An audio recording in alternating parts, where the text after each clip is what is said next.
بسم الله الرحمن الرحيم. ازيكم يا حبايبي؟ عاملين ايه؟ ان شاء الله تكونوا بخير. هعمل معاكم فيديو النهارده ان شاء الله يعجبكم، اللي هو الكشري الاصفر، اللي هو العدس الاصفر يعني مع الرز بس كده اهو. واسمه كمان الكشري الاسكندراني، بيتعمل مع السمك.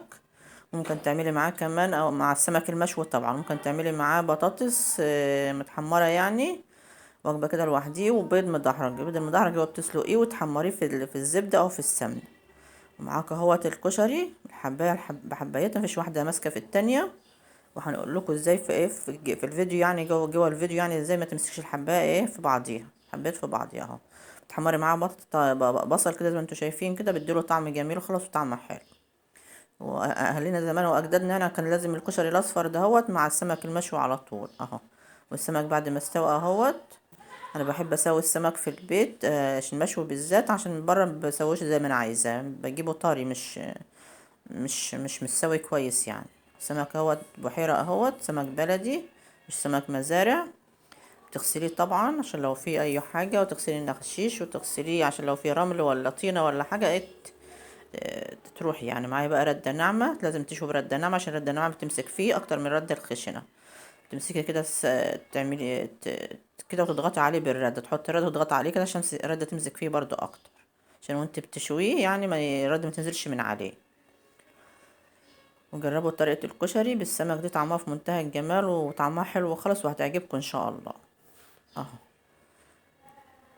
بعد ما تغلف كله بالردة، معايا بقى هنولع عينين. معايا صاجة كبيرة بتاخد العينين يعني على البوتاجاز، بتحش معايا الثواني. بتحط طبعا الصاجة قبل ما تشوي تسخن، وتختبرها بشوية رد كده، تلاقي الردة اتحرقت يبقى كده هي سخنت. وتحطي بقى ايه السمك، عشان لو حطيتوها وهي باردة السمك هيلزق منك وهيتهري معاكي. بيخش ثواني على البوتاجاز بيستوي بسرعة خالص اهو. ده كيلو ونص سمك اهو. مخش معايا يعني ما كملش نص ساعة سوا شاوي اه. ولو انتوا خايفين من الدخانة، انا بشوي في البيت عشان انا عندي يعني عندي مدخنة بتطلع الدخان برا، وعندي شباكين في المنور في شباكين في المطبخ، والمطبخ على الباب يعني معزول عن الشقة، بنقفلهم ونشوي فيهم يعني، وما بدخليش ما بخليش ريحة تطلع في الشقة يعني اهو.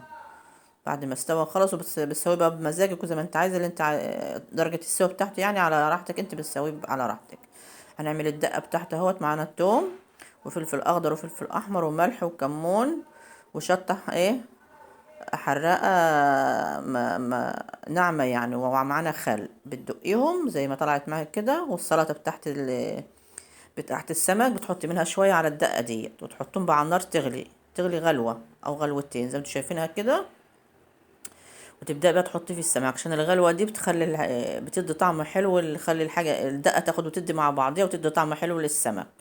وحط شوية خل برضو او ليمون بيديكي طعم حلو. تسقطي السمك فيه كده وتطلعي على طول، ما تخليش السمك فيه، عشان المية يعني مغلية. ما تقعديش ما عاديش السمك فيه كتير، عشان ايه ما يبقاش حادق منك اهو. بعد ما تطلعيه تغطيه، بعد ما تطلعيه من المية تغطيه عشان ياخد ويدي مع بعضيه برضو.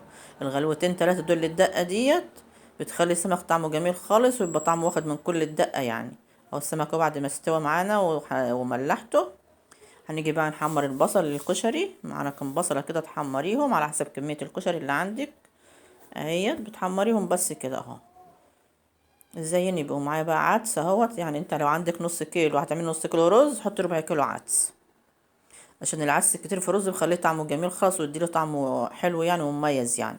تغسليه طبعا، تحطي زيت وسمنة اهوت. ومعانا بصلة بقى، تخلي انا مش عايزاها تستوي ولا تتحمر، دوبك ريحتها تطلع بس كده في الكشري. تحط عليها ايه رز والعدس مع بعضهم المغسولين طبعا. انا حطيتهم على بعض وغسلتهم زي ما شفتوا كده.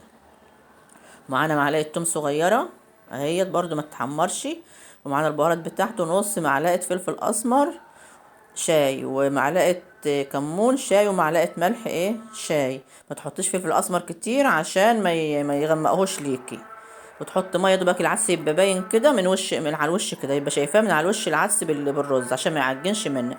وبتحمريه شويه طبعا على العين قبل ما تحط عليه الميه، تفرفريه شويه عشان يبقى مفرفر معاك. شايفين مفرفر ازاي؟ مفرفر خالص اهوت، ومش ماسك، ما فيش الحب مش ماسك في بعضيه اهوت. انت عشان يبقى مفرفر معاكي تحمريه شويه في السمنه والبصلايه والتومه. اهو معانا اهوت بعد ما استوى، حطيته في بوله يعني وكبسته، طلع المنظر اللي قدامكم ده، وزينته بالبصل اهوت، وحطيت معاه سلطه ومخلل، والسمك المشوي قدامكم اهو. لو انتوا عجبكم الفيديو يا حبايبي بتاعي لحد دلوقتي، اعملوا اشتراك في القناه واعملوا لايك واكتبوا لي تعليق حلو زيكم، وجربوا طريقه الكشري دي مع السمك المشوي، هتعجبكم خالص وطعمه لذيذ ومنتهى الجمال. وحطي معاه بصله نيه وتومه نيه، وما تكتريش الفلفل الاسمر زي ما قلت لك، نص معلقه بس فلفل اسمر عشان ما تغمقهوش معاكي، ومعلقه الشاي، نص معلقه الشاي زي ما قلت لكم في اول الفيديو اهو. شايفين لحمته بيضه وحلوه ازاي اهو، عشان اشويها في البيت لحمته ماسكه ببعضها مش طريه زي ما بيجيلي من بره. والسلام عليكم ورحمه الله وبركاته.